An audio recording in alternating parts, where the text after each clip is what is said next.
Welcome to the Village People's Weekly Roundup, Part 1. You've reached Talking with Dr. Terry, 180 Seconds to a Better You, message number 153, and I'm Dr. Terry Wurzbacher. I liked April's statement that when she lays her head down at night, she hopes she's been kind, gentle, and nurturing to the world around her. Tim had a good point about participation trophies.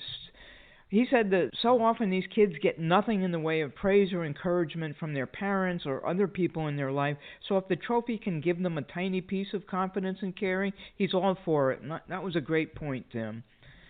Karen was happy so many people discussed their regret issues so that we could all learn from them, and as her friend says, we're here to rescue each other, and I think we do that pretty well here, as best we can on a one-way hotline. Marilyn, I CC'd you on an email to the donation people, and I thank you for bringing this donation issue to our attention. April appreciated that others also walk through life with regrets about things they cannot go back and fix. She tries to do what I talked about, learn, let go, and move forward whenever she can. And Kathy, IFS stands for Internal Family Systems or Parts Therapy. I've talked a lot about that, and of course we'll continue to talk about the various parts that we have. Paul confused narcissism with masochism, and I probably would have confused it more with sadism, but he thought that it was because we all seem to punish ourselves in our extreme activities. Regarding learning how to learn, Coach Clifford tells his players to look, listen, and learn. Karen's opinion is that the first step to change has to be recognizing what's going on so that you can see the changes that are needed. As April always says, awareness is the first step.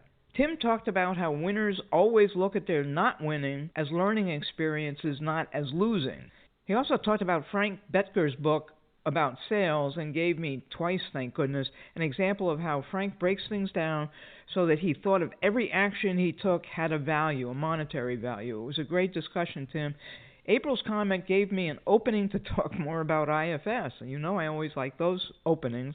She said that you have to be willing to sit down with the bad parts of yourself to get to know them, but a lot of people don't want to dig in, which is true. They just want to let their trauma bury them. I don't know that they want that, but it's frightening to actually dig into them. In IFS, though, it's important to realize there are no bad parts.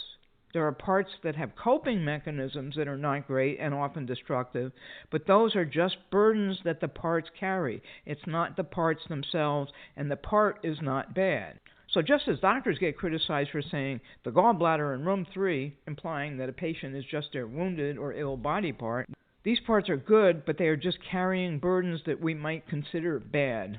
We'll continue this tomorrow.